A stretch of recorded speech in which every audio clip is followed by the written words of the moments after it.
Serta selanjutnya delegasi dari Asrama Darul Muqamah, yang mana Abdullah Rahman Utama sebagai pensyarah, Muhammad Ulul Azmi Fajar sebagai qari, Sahrul Maulana sebagai sari tilawah, yang akan membawakan judul Zakat, Infak dan Sedekah, Solusi Pemberantasan Kemiskinan. Waktu dan tempat kami persilahkan.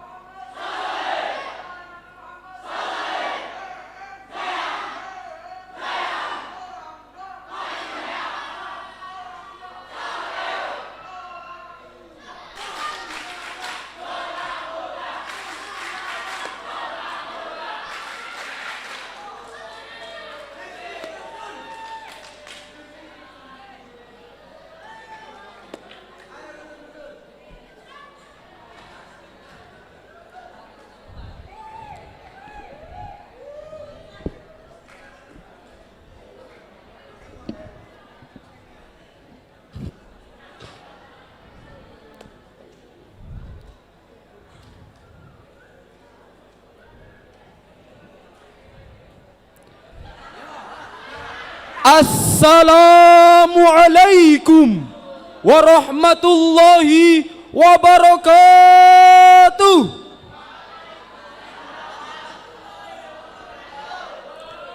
Alhamdulillah, alhamdulillahilladzi amarna an nahtammal fuqara wal masakin.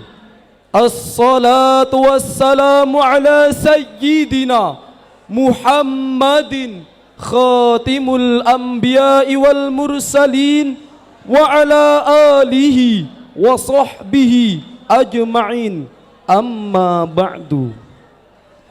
Dewan Hakim yang kami hormati, merah putih indah berkibar melambangkan kuatnya perjuangan bangsa. Hadirin semuanya, apa kabar? Tentunya pasti sehat semua. Alhamdulillah. Hadirin saudaraku sebangsa sanah air yang kami cintai, pada umumnya terdapat dua konsep yang berkaitan dengan pemanfaatan harta benda. Pertama, komunis, dengan prinsip yang mengutamakan kepentingan masyarakat di atas kepentingan individu. Tiap-tiap individu tidak mendapatkan kemerdekaan dan hak kepemilikan, sehingga dianggap lebih menguntungkan bagi si miskin daripada si kaya. Yang kedua, kapitalisme, dengan prinsip yang menitik beratkan pada kepentingan individu di atas kepentingan masyarakat. Akhirnya lahirlah the rich nation and the poor poor. Yang kaya semakin kaya dan yang miskin semakin miskin. Al-qawiyyu ya'kulud dha'ifa wal 'alimu ya'kulul jahila. Yang kuat menindas yang lemah, yang pintar menelan yang bodoh. Homo homini lupus to be polity in the society. Penghisapan manusia terhadap manusia menjadi sebuah peradaban. Hadirin hanya membawa derita dan untaian air mata bagi kaum du'afa. Dalam polemik tersebut muncullah konsep Islam dengan unsur keseimbangan dalam pemberdayaan, kaila yakuna dulatan bainal awniya'i minkum, agar harta benda tidak hanya bergulir di antara orang-orang yang kaya di antara kamu sekalian, akan tetapi dapat dirasakan pula oleh kaum du'afa. Prinsip tersebut diantaranya dapat diaplikasikan dalam kehidupan pelaksanaan zakat, infak dan sedekah. Oleh karena itu hadirin, izinkanlah kami memaparkan syarahan Al-Quran dengan judul Zakat, Infak dan Sedekah, Solusi Pemberantas Kemiskinan, dengan landasan Al-Quran Surah At-Taubah ayat 103 sebagai berikut. A'udzu billahi minasy syaithanir rajim.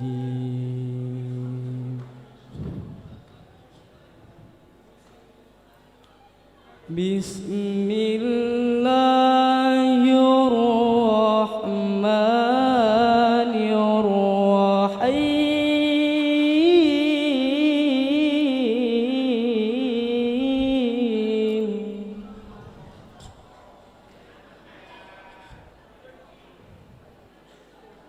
Khudh min amwalihim sadaqatan tutahhiruhum wa tuzakkihim biha wa shalli alaihim.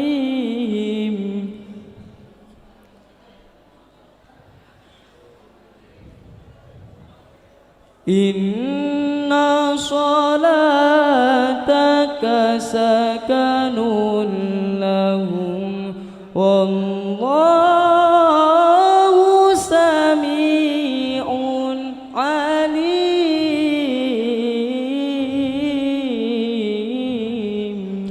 Aku berlindung diri kepadamu ya Allah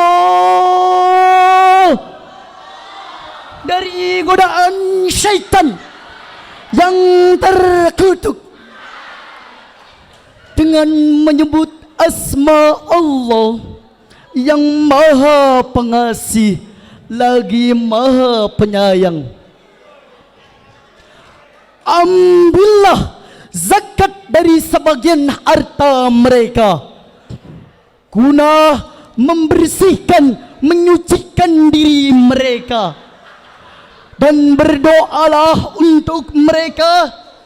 Sesungguhnya doamu itu dapat menumbuhkan ketentraman jiwa bagi mereka, dan Allah maha mendengar lagi maha mengetahui. Hadirin ma'asyiral muslimin rahimakumullah.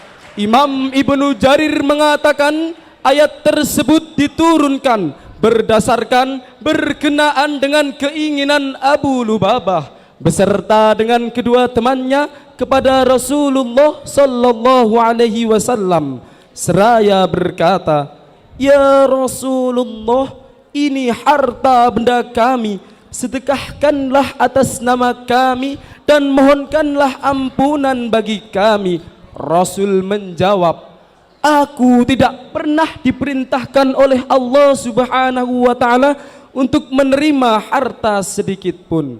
Berkenaan dengan hal tersebut, Allah Subhanahu wa taala memerintahkan kepada Rasulullah agar menerima harta tersebut. Dan di dalam rangkaian Quran surah At-Taubah ayat 103 tadi, terutama pada kalimat khudh min amwalihim, selain hanya menunjukkan sebagai sigat amar, melainkan juga menunjukkan kepada kita agar mendirikan suatu lembaga yang dapat mengelola zakat, infak, dan sedekah secara profesional dan proporsional. Mengapa demikian? Yang pertama, karena sadar membayar zakat hanya sedikit. Dan yang kedua, mengisyaratkan agar para amili memiliki manajemen yang bagus. Masa Orde Baru terbukti amili yang tidak profesional menjadikan zakat bukan lagi sebagai pensejahtera rakyat, akan tetapi menjadikan zakat sebagai jaket. Hadirin, apa fungsi zakat bagi seorang muzaki?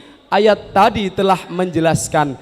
Yang pertama, tutahhiruhum, untuk membersihkan harta benda kita dari hak-hak fakir miskin, dari orang-orang yang tidak berharta, dan dari orang-orang yang tinggal di pinggir jalan, yang tiap hari merasakan perih getirnya kehidupan. Hanya isak dan tangis yang mereka rasakan.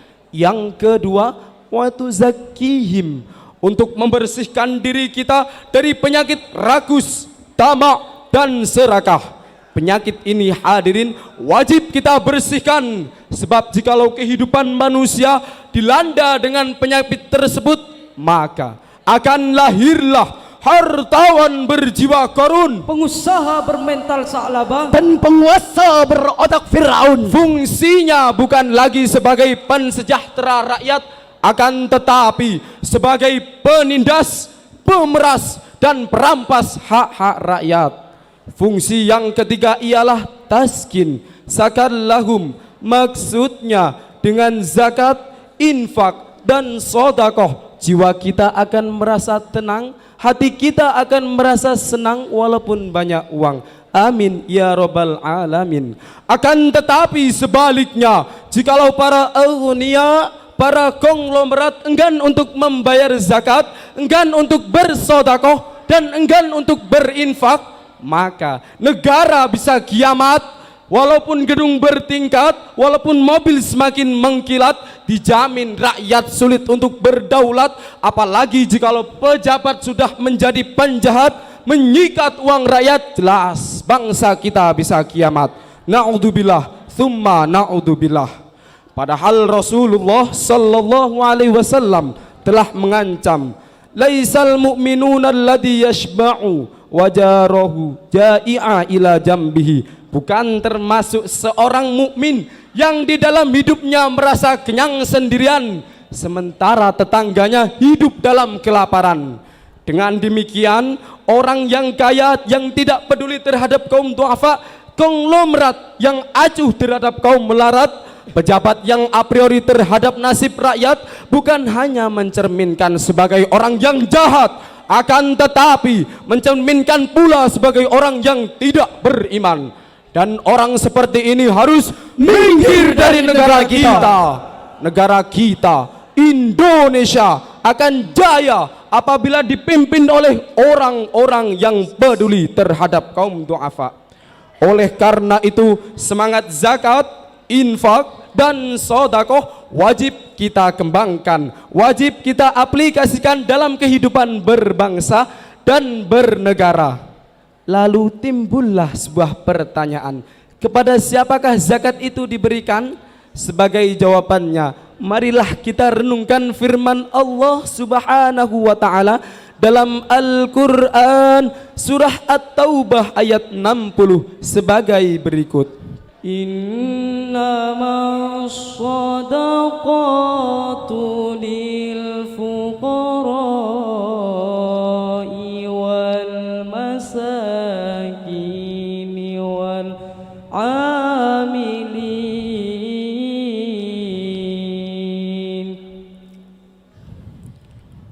wal amilina 'alaiha wal mu'allafati qulubuhum wa fir riqab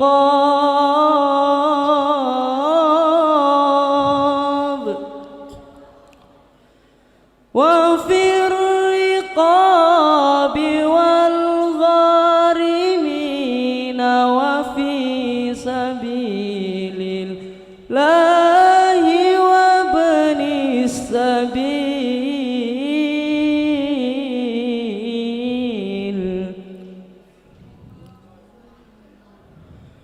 faridatan minallahi wallahu alimun hakim.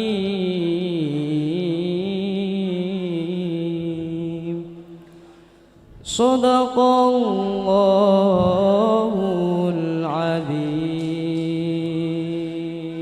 Sesungguhnya zakat itu hanyalah untuk orang-orang fakir, orang-orang miskin, para amil zakat, para mu'alaf yang dilunakkan hatinya, untuk memerdekakan hamba sahaya, untuk membebaskan orang-orang yang berhutang, untuk jalan Allah, dan untuk orang-orang yang sedang dalam perjalanan. sebagai kewajiban dari Allah. Dan Allah Maha mengetahui lagi Maha bijaksana. Maha benar Allah atas segala firman-Nya. Hadirin rahimakumullah. Ayat tersebut menggunakan lafaz innama yang di dalam ilmu balaghah merupakan adatul qasri yang berfungsi untuk menspesifikasikan.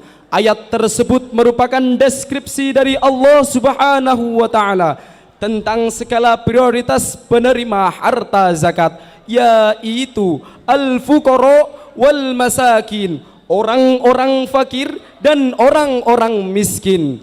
Lalu bagaimana kaitannya dengan keadaan dan kondisi negara kita pada saat ini? Profesor Sukirman melaporkan 23 juta lebih penduduk Indonesia hidup di bawah garis kemiskinan. Apalagi setelah terjadinya krisis moneter, marak korban PHK, dan sulitnya lapangan kerja menjadikan kemiskinan semakin membengkak. Akibat dari kemiskinan ialah kadal fuqara ayyakunal kufra, menjadikan orang semakin kufur. Dr. Ismail Raja'i Al-Faruqi, Direktur Lembaga Pengkajian Islam Internasional, mengatakan bahwa kemiskinan, kebodohan, dan keterbelakangan merupakan permasalahan yang ada pada saat ini. Di antara ketiganya, kemiskinan merupakan permasalahan yang paling penting, sebab kebodohan dan keterbelakangan merupakan akibat dari kemiskinan. Akibatnya tidak sedikit pula saudara-saudara kita yang menjual akidah mereka hanya demi untuk mempertahankan hidup mereka. Bahkan tidak sedikit pula gadis-gadis kita yang menjual kehormatan mereka hanya demi untuk sesuap nasi. Na'udzubillah.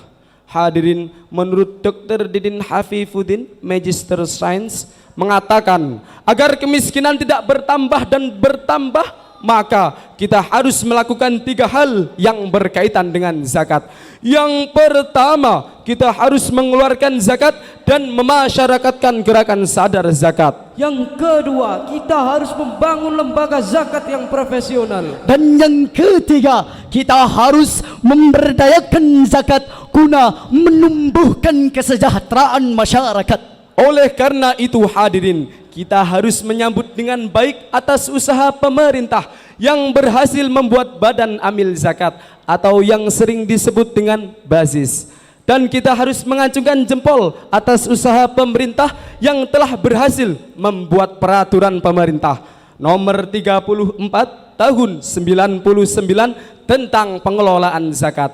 Semoga atas usaha yang telah mereka lakukan dapat menyadarkan masyarakat kita untuk sadar mengeluarkan zakat. Bersama kita mengurangi kemiskinan dan mensejahterakan kaum jelata. Amin ya rabbal alamin. Hadirin, dari syarahan kami tadi dapat kita tarik 3 kesimpulan.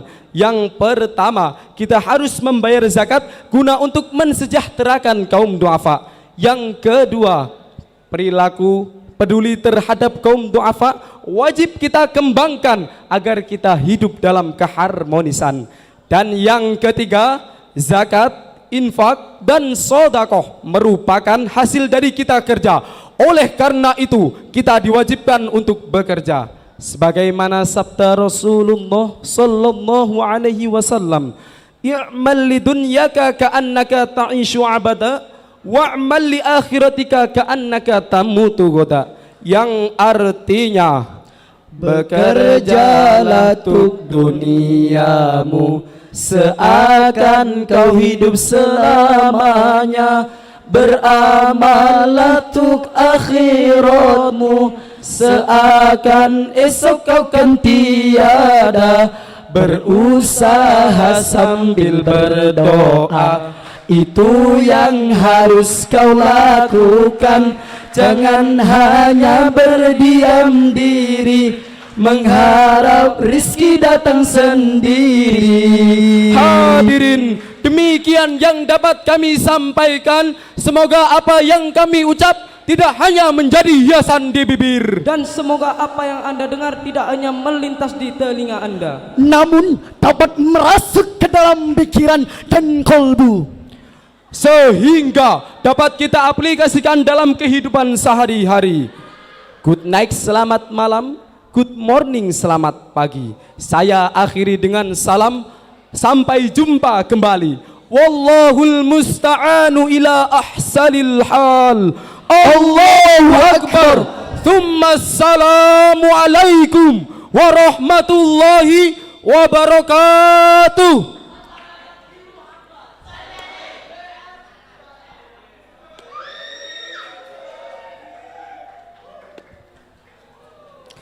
Dihaturkan banyak-banyak terima kasih.